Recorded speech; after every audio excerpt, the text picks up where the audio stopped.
Guhaye ikaze wakoze subscribe kuri YouTube channel yanjye ya Jared Kills. None ndagusaba wowe tugiye kubana ko niba utarakora subscribe wakora subscribe kugira ngo tubashe kubana umunsi ku munsi. Tudatinze uyu munsi twatembereye stade Amahoro kugira ngo imirimo yo kubaka stade igeze, turebe technology batubwiraga ko izaba ifite, uko izaba isakaye, intebe, uko ibintu byose bizaba bimeze. Rero mu minota mike rwose itarambiranye tugiye gutemberana stade, turebe aho imirimo yo kuyivugurura no kubaka ibibuga bishyashya, parikingi nshyashya, turebe aho bigeze. Urabona aha duhereye ni hanze, urabona ko hari space nini irimo gutsindagirwa izajya ijyamo parikingi y'imodoka 2,000. Ndagenda nkubwira utuntu tw'ingenzi, ntabwo ndi bukurambire. Mu gihe kitarenze iminota 10 ndaza kuguhereza ishusho ngari y'iyi stade ku buryo n'umunsi zuzura uzasanga ko ibyo wabonye muri video ntaho biri buze gutandukana, bizaba bitandukanye cyane n'ukuri. Aha rero ni hanze ya stade, ariko dukomeje mo imbere urabona ko uzamutse hano kuri izi standards, uzamutse uhita utangira kwitegera ikibuga. Iki kibuga bimwe nakubwira wenda kuri cyo nuko ari ikibuga gifite technology igezweho iri mu mastade akomeye tuzi nk'amastade ya za Man City, Wembley. Akaba ari ikibuga nyine kimira amazi, ari ikibuga kivanze ubwatsi buri natural n'uburi artificial. Akaba ari bya bibuga mukunze kumva bavuga ngo ni ikibuga cya hybrid. Ni ikibuga rero cyiza kitangiriza abakinnyi bagikiniraho imikino yacyo.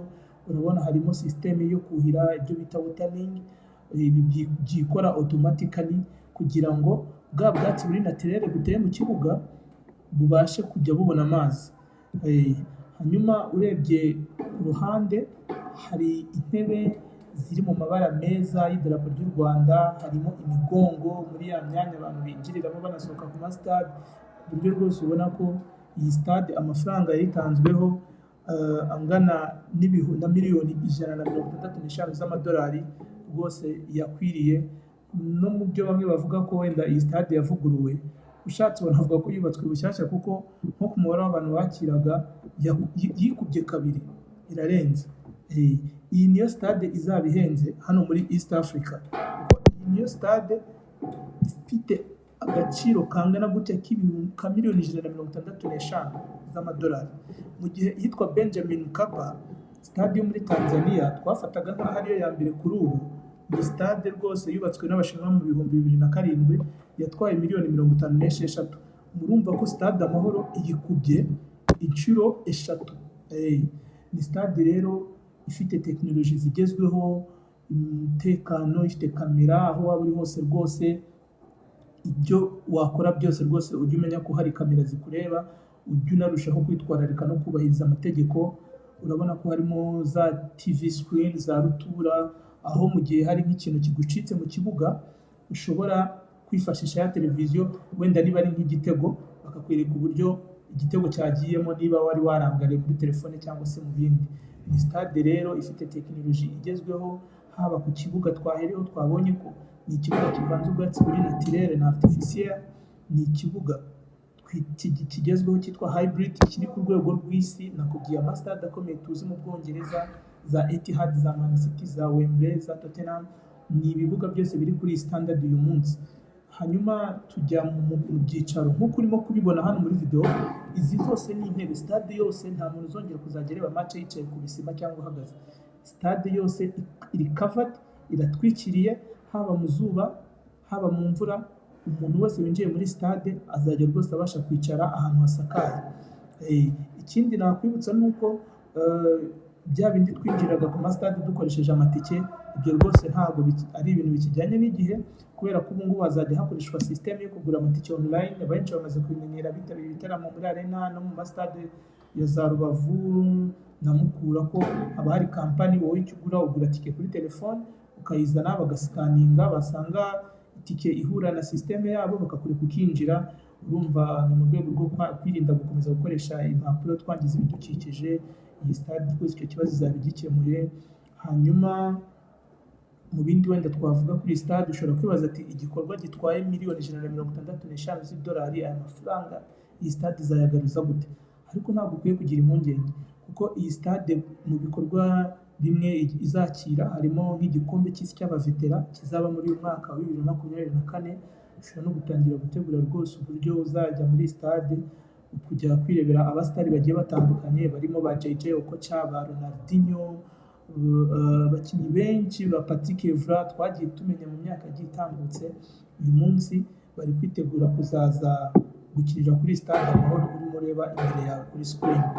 Ni ukuvuga ko rero ni igikorwa event izaba ari nini cyane, abantu twe tuzaba nta muntu utagira amatsiko yo kureba Ronaldinho akina, ni amahirwe tuzaba tugize benshi wenda abana bacu batazabasha kugira mu myaka 5 cyangwa 10 iri imbere, kuko aba bantu n'ubundi barimo kugenda bayitaringa bari ku mupira burundu. Urumva ko rero hari n'ibindi bikorwa nk'ibitaramo twarabibonye ko stade Arena yari itangiye kujya ibaho kuko Israel mbonye amaze kwizuza inshuro 2. Why not noneho atakuri igitaramo muri stade nk'ingi, cyangwa se kubavugaga kuri battle ya The Ben na Bruce Melody, why not batakorera event hano? Urumva ni ukuvuga ko rero hamwe n'igikorwa nk'iki ngiki igihugu kiba cyakoze, tunashimira abayobozi b'igihugu na gahunda za leta zitekereza kuri project nk'izi nini, zituma hatangira kuza ibintu ama event agiye atandukanye.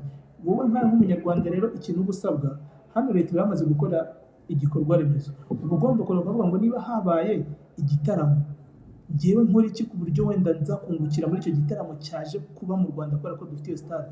Niba se twakiriye igikombe wenda cy'isi cy'abavetera cyangwa se wenda n'icy'Afrika, ngewe nza benefitingira he nkura amafaranga muri abo bantu bazaba baje kwitabira izo event. Ntabwo leta izubaka ibikorwa nk'ibi hanyuma wenda ngo iguha amafaranga, nawe ugomba gutangira kuvuga ati se ni izihe business nzajya nkora ziri related, wenda se ni amapartema nzajya nkora ku buryo business za apartment ku buryo abantu baje kurara hano bajya barara muri apartema zanjye. Nzakora se restaurant kuko nk'ubu iyi stade bimwe mu biyigize harimo ko ifite ahantu hanini ho gukorera gym, ifitemo amaresitora, ifitemo amabare. Ni hantu rwose uzajya usohokana n'umuryango wawe ntimwicwe n'inzara cyangwa inyota. Nyine hakaba ahantu ho gusohokera nk'uko tubona abazungu bamaze kubigira umuco. Umuntu asohokera kuri stade akaba ari buze kurya, ari buze kunywa, aba ari ahantu heza ho kuganirira, ushobora no gufatira ifoto kandi ikaza isa neza. Urumva ko rwose ni igikorwa kije gikenewe, twifuza ko wenda cyazagurukira wenda no mu zindi ntara nko mu karere ka Rubavu, Butare, why not na Musanze, kugira ngo tubashe kugira amastade meza nk'aya ngaya ari kuri standard, biduhe no kuba abakandida beza b'igikombe cy'Afrika n'indi mikino igiye itandukanye. Ego urabona ko ndakomeza kugenda nkwereka hano muri stade, urabona ko intebe hafi ya hose muri stade zamaze kuzura, ikibuga cyamaze kugeramo. Deja uwo muri kureba ni umusore wanjye wagiye umfasha gufata amafoto, aho yari arimo rwose gufata ifoto y'urwibutso avuga ati nanjye rwose umwana wanjye nzamubwire ko ubwo stade Amahoro yubakagwa nari mpari nanayisuye ikiri mu mirimo yo kubakwa. Dukomeje nabamenyesha ko n'ikibuga cy'imyitozo cyamaze kubakwa hanze stade. Iyi stade izaba ifite ubushobozi bwo kuba ifite parking ishobora kujyamo imodoka 2,000, ariko leta irashishikariza abantu mu gihe habaye event kuzajya dukoresha imodoka rusange tujya kuri stade nziza y'akataraboneka ya mbere muri East Africa, twitwaje tugendeye mu modoka za rusange kugira ngo twirinde umuvundo. Ni ikibuga rero cyiza, ni stade rwose. Urabona ahantu hazaba harimo amaresitora, ni naho muri iyo migongo urimo kubona inyuma amabara azajya yakira y'ikipe yatsinze, nk'uko tubibona kuri BK Arena cyangwa Kigali Convention Center. Ikipe yatsinze wenda niba ari Rayon Sport yakinnye umukino igatsinda, yakiniye kuri stade iyi, muri iyi migongo hazajya hakamo amabara y'ubururu n'umweru. Niba ari ikipe yacu Amavubi yakinnye ikaba yatahukanye intsinzi, hazajya hakamo amabara y'ubururu, umuhondo n'icyatsi. Ibyo dusanzwe tubizi, dusanzwe tubibona kuri BK Arena na Kigali Convention Center. Uyu mushinga rero ukaba uri kubakwa na kampani y'Abaturki yubatse Kigali Convention Center na BK Arena.